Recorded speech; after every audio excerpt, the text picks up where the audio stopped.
verses. Any Mataji or Prabhuji want to read the verse and the meaning? Hare Krishna, Prabhuji, may I? Yes, Mataji, please. Vedaham samatitani vartamanani charjuna bhavishyani cha bhutani mam tu vedana kashana. Translation by Srila Prabhupada, Prabhupada ki jai. O Arjuna, as the Supreme Personality of Godhead, I know everything that has happened in the past, all that is happening in the present, and all things that are yet to come. I also know all living entities, but me no one knows. Hare Krishna, Hare Dhanyavad. Krishna. So before we discuss on this verse, a quick question to everyone, and I expect the answer to be very short and crisp, one liner or a one word. So when we talk of truth, so if you are asked how do we define truth, so how would we define truth? Very short, very crisp, very. Yes, Mataji, please go ahead. Hare Krishna, Prabhuji. What is written in the Shastras, that is according to us is truth. That is fine, Mataji. That is, we'll not go to Shastra. In our local language, if you want to define truth, how do we define? It is the Supreme Personality of Godhead. Okay, Supreme Personality of Godhead is truth. Okay. Hare Krishna. Anything That else, which is a Mataji? fact, that which is a fact, that is which is in existence. The That real, which is- the real happening. Which is happening. The real, Do not lie. the real facts and figures. The real, this thing is the truth. For example, Mataji, What we perceive, the truth, that which is happening, that which we, in the local this thing. But when you come to a spiritual level, it is something we define it differently. But okay. into a day-to-day cause, that which is really what we perceive as truth is which goes on actually. What is the facts and figures? Okay, some Prabhuji was, I think Suresh Prabhuji was telling. Do not lie. Do not lie. Do not lie. Do not lie. Yes. Okay. So as my Guru Maharaj defines, my Guru Maharaj says is truth is a concept or a thing which does not deviate either in the past, present or future. It remains as it is. As some Mataji said, right, that whatever is mentioned in our Vedas or Shastras, because truth is something which cannot be deviated at any point of time. As Krishna says, Nanit kinchidasti dhananjaya, ki I am the foremost truth, and beyond me there is no truth at all. So that's why, as here it is said, Krishna is telling, I know the past, the present, and the future. So here, Prabhupada very, very beautifully quotes that this is the difference between a conditioned soul and the supreme soul. And this proves that Krishna is the supreme soul because he remembers the past, present, and the future. But a conditioned soul never remembers the past, leave about the future, and in fact, leave about the present as well. Because we don't even remember what happened yesterday. If we are asked to elaborate from morning 5:30 to evening 10:30, we will not be able to jot down everything what happened yesterday. As Bhagavatam says, Prayen Sabhya Kalavasmin Yuge Jana Manda Samandmatyo Mand Bhaktya Hara Turuta. So we are very less intelligent people because we are conditioned. So like this, Krishna remembers everything, but we do not. This is the difference between a conditioned soul and a supreme soul. As Prabhupada further writes that in the previous chapters, in the 4th chapter specifically, Krishna mentions that millions of years ago, he gave them the same knowledge to the sun god, to Vivaswan. So, but unfortunately, there are a lot of fools who do not consider, even after knowing all these facts, we do not consider Krishna as the supreme soul, the supreme personality of Godhead.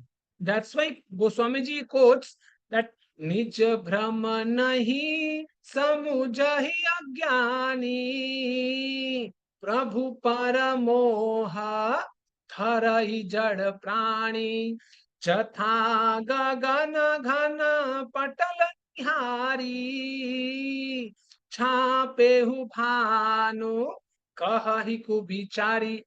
Because of fools, they say that Krishna doesn't exist, as Mayavadi says, right? And Prabhupada very cleverly compares this with the sun, the moon, the stars which exists in the sky. But at times, when the clouds come, the temporary clouds come, and when they cover these things, the fools say the sun doesn't exist, the moon doesn't exist. But it is not the truth.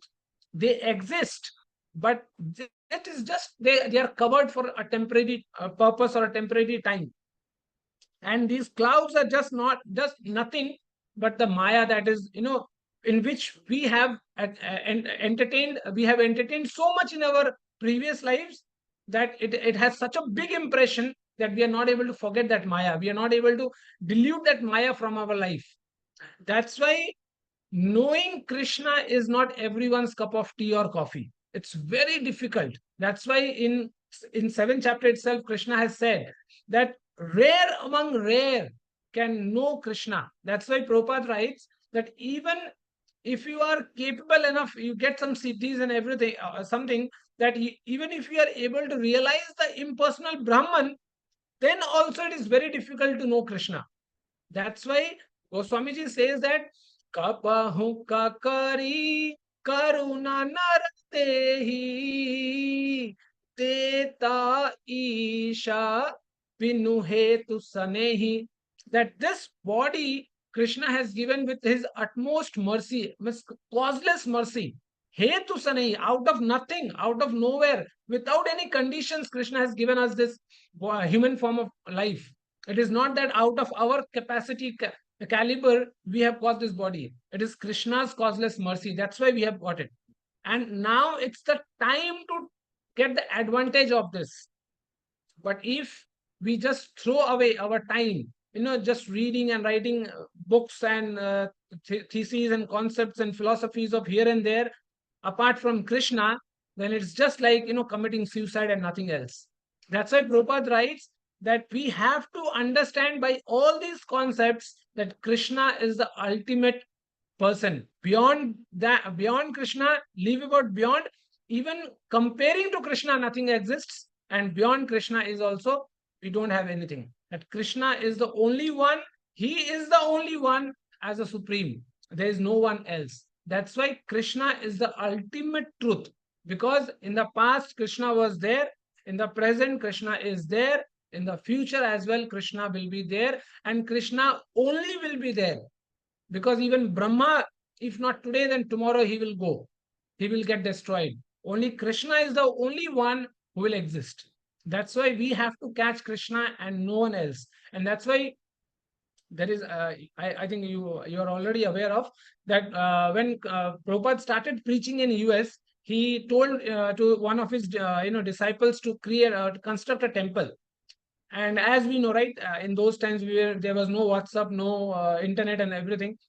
So that temple, that devotee started constructing a temple consisting of many gods like Ram, Krishna, Durga, Lord Shiva, and everyone, Brahma, everyone. Once when Prabhupada visited, then he scolded him like anything. And then he said that I told you to construct a temple for Krishna, not for every demigods. Then everything was reconstructed again. So that's why Prabhupada was very specific, even the ISKCON, International Society for Krishna Consciousness, not God consciousness. That's why Prabhupada was very clear about his instructions and about his purpose, that what we should do in our life, that we can get liberated in this form of life, in this life, so that we don't have to take the next birth even. So that's why we have to understand that Krishna is the ultimate soul, for which we have to just crave, and we have to go in the path, following the path of acharyas, so that we can get Krishna at the end of the day. Okay, so now for the next shloka, can any Mataji or Prabhuji read? Hare Krishna, Prabhuji. Yes, Hare Krishna, Mataji, please read. Bhagavad-gītā 7.27. इच्छाद्वेषसमुत्थेन द्वन्द्वमोहेन Bharat सर्वभूतानि सम्मोहं सर्गे यान्ति परन्तप. Translation by His Divine Grace Srila Prabhupada ki jai. O scion of Bharata, O conqueror of the foe, all living entities are born into delusion, bewildered by dualities arising from desire and hate. Thank you, Prabhuji. Hare Krishna. Hare Krishna. So in this verse, Krishna states the reason for which we are not able to catch Krishna. Why? Because of duality. And the dualities are desire and hatredness. Because in our mind, these are the two things. And not only this, like, honor and dishonor, that if these are the feelings that come in us. For example, if I think, oh, I have done a lot of seva from 4:30 morning in the kitchen. Now at least I should get Raj Bhoga. This acceptance, means desire for that I have done something for which I should get something. Otherwise, my whole day is gone. That's why Prabhupada writes, until and unless we have the desire for something and we have a hatred for something, like Prabhupada quotes very beautifully, that until and unless we have, like, we want honor, we don't want dishonor, we want happiness, we don't want happiness, we are attracted towards women, we are attracted towards pleasure, we don't want pain. So all these things, we don't want scorching sun, we don't want extreme heat, winter, we don't want heavy rain, but we want everything, but we don't want in extreme. We want the good things, we don't want the bad things. That's why Krishna says, Matra sparshastu kvante sitoshna sukh dukkhada agama paino anitya santasit tikshashva bharataha. Krishna says tolerate. And tolerate is one of the biggest virtues on the path of devotion. So Prabhupada writes that until and unless we are able to get past on all these dualities of life, it is very difficult to cross this ocean of birth and death. That's because until unless because see, desire and hatredness, why this comes? Because we are in the attachment of the gunas, the three gunas, the rajogun, satogun and tamogun. And until unless we are able to cross these gunas, it is very difficult, because after crossing these three things, you have to be in the Vishuddha Sattva to become a pure devotee of Krishna. Because for a pure devotee of Krishna, there is nothing like heavy rain or summer or winter. He is very much fixed, doing his things or whatever actions he takes for Krishna, for making Krishna happy, and he is fixed. He doesn't need or good or bad. If he gets also, he's happy. If he doesn't get also, then also he's happy. In such a condition, we have to be there. For example, there is a saint in Vrindavan. He says, how will you know that your bhakti is progressing? Right? He says, suppose someone in a language which you know, suppose someone comes and gives you slangs after slangs, and your ears are full with those slang languages, slang words. Even after that, if you smile to him and you react in a way that someone came and just spoke a Russian statements in front of you and you are not aware what exactly he spoke, then you must understand, okay, some bhakti, some percentage of bhakti, some 0.00001% of bhakti has started arising. But instead of that, if you also start giving Russian statements, then understand that still you are beyond kg. The journey has not begun yet. That's why and see, it's very difficult. It's very difficult to cross the ocean of this duality, good and bad. That's why Radhesham Prabhu says, even in Updeshamrit, it has been said that we should not see the good activities or the bad activities of anyone. Why? Because if you see the good activities, you will get attached to the goodness.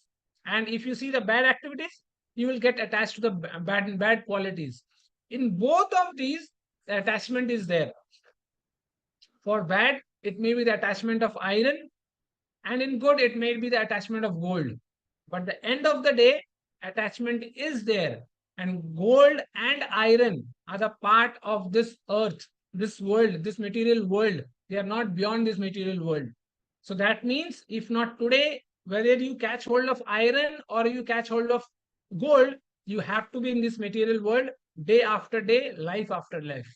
So Krishna says that we have to cross the ocean of duality so that we can get Krishna.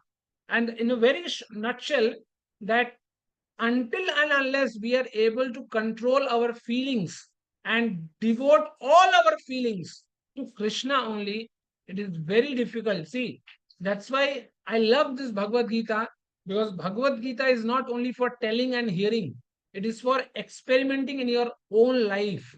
And, alas, it is that it cannot be shown. It's very difficult to show. We cannot show it that we are, implementing this. Whoever wants to see, they can see, but it's very difficult showing, because the moment you want to show, another guest in our life, a pride comes. So that is the reason Bhagavad-gītā is so practical that if really we want to follow the path of devotion and we implement the instructions given by Krishna in Bhagavad-gītā, we can achieve the ultimate goal of our life. But the only thing is, we have to follow it. That's why Prabhupada writes that even we have to forget that, oh, this is my father, this is my mother, this is my son, this is my house. As Adi Shankaracharya writes very beautifully, he says, Kate kanta kaste putraha, sansaro ayamati vichitraha, kvam pava kuta ayat, takva chintiya tadiya bhrata. He says, who is your son? Who is your mother? From where have you come? All this material world is really surprising. So that's why always remember of the crux matter, that you are not a body. You are not anyone relatives or relations. You are a spirit soul, and you belong to Krishna, and Krishna only belongs to you. This is the only fact. There is no other fact beyond this. So if we remember this and we carry on our household activities, then one day, as Lord Brahma says in Brahmastuti in Bhagavatam, that leave about the other life. In this life only, a person who, just takes care of all his activities, tolerating good and bad of his life, thinking that all this good and bad that is coming in my life are the fruits of my past deeds, then leave about the other life, next life. In this life, Brahmaji says he becomes eligible for liberation. But it's very difficult. And that is what we have to practice, because attaining Krishna is not a game. It's not everyone's cup of tea. So, and that is what we are trying to do. That's why first thing is we have to cross this ocean of duality, this good and bad. Okay. So in the next verse, Krishna tells, can anyone read? Any Mataji or Prabhuji? Prabhuji, may I? Yes, Prabhuji, please. Yes, Mataji, please. येषां त्वा अन्तगतं पापं जनानं पुण्यकर्मणां ते द्वन्द्वमोह निर्मुक्ता bhajante matrudavrataha. Persons who've acted piously in previous life and in this life, and whose sinful actions are completely eradicated, are freed from the dualities of delusion, and they engage themselves in my service with determination. Hare Krishna, Prabhuji. Hare Krishna, Mataji. So here the crux point is, until, and see, this is a very conclusion verse, that Krishna, what is Krishna saying? That all living entities are born into delusion, bewildered by dualities. Sorry, not this one. This we already covered, right? This one. Sorry, Mataji, can you please read this? Prabhuji, I read that only now. Okay, Acha, I think I have the book, Prabhuji. Okay. So here Krishna is saying that until and unless we get freed from all dualities, we'll not be able to catch Krishna. And a person who does it, he achieves Krishna. So this is a very conclusion statement, that once you are freed from all this, you are eradicated. How will you know that all your sins have been eradicated? Krishna says, a person who has done it, he gets hold of me with full attachment, with full determination. After that, whether you get cancer, whether you get ulcer, whether you get heart attack, whether what not, brain attack or whatever attack you get, you catch hold of me without any alternative. And that's why a Mataji had asked a saint in Vrindavan that in our household lives we get so many Krishna takes tests of with so many things. Sometimes this is not happening, sometimes that is not working like this. So how can we keep our determination? Then that saint smiles and said, Mataji, what test did Krishna take? What do you know about tests? He said, I tell you, you don't know what is a test. The good or bad that you are seeing, and you are thinking that, okay, this is not favorable to me, these are all the fruits of our past life. Because if Krishna takes a test, believe me, you will not be in a condition to give the test. Because the test is so harsh. Because that is what Krishna wants, that until and unless we get unattached from this material world, we'll never get attached to Krishna. And that's why when, even in Bhagavatam, they said the actual mercy of Krishna is very harsh. Because if Krishna gives you mercy, the first thing is he takes away everything from you, which we don't want, right? If someone, if we leave our, if our relatives go away, if they expire, just imagine our condition. If we are no one else. As in the life of Kanakadas, his father had promised that once I have my son, I will give it to you, but he forgot. So Krishna gave him mercy that, and everyone in his family went away. He was the only one, and then he got Krishna. So this is actual mercy of Krishna. The hard times that you get in Krishna, your life. If you see Prabhupada's life, he tried to do a lot of business many times, but every time he did, it went into a loophole. It never succeeded. But even then, Prabhupada had that determination. That is what Krishna is talking about, that determined faith. That Prabhupada had that determination, thinking that whatever Krishna is doing, he is doing for my betterment. That's why he never thought that, oh, Krishna is doing, I will leave all these devotional activities, I will leave Ekadashi, I will leave attending classes, I will leave reading Bhagavatam. He never thought. He kept on. And this determination proves that all our past sins have been eradicated. In nutshell, if you have determination, that means everything is clear. If we don't have determination, that still we have to work on our past deeds. Very simple. That's why Krishna says that even if you as Prabhupada writes, that if we want Krishna's blessings, then we have to do Vaishnav Seva. As Bhagavatam says, Mahat Sevam Dwaram Ahur Vimukte. That until as we do Vaishnav Seva, that mercy will not be able to come. The determination feeling, the determination promised to oneself will not come ever. That's why we see the duality, that sometimes we feel, okay, let's do seva, let's go to temple. Okay, no, today is rainy season. Okay, let's will not go. Let's stay at home, because we don't have determination. We don't have that clear fact, clear vision that what exactly we want. And the truth is, the better you want, the more effort you have to put in. And until we do that, it's very difficult. Okay. Thank you, Prabhuji's Matajis. With this, we'll conclude today's session. If we have any questions anyone wants, I'll try my best. Otherwise, Shri Hari Prabhuji is there.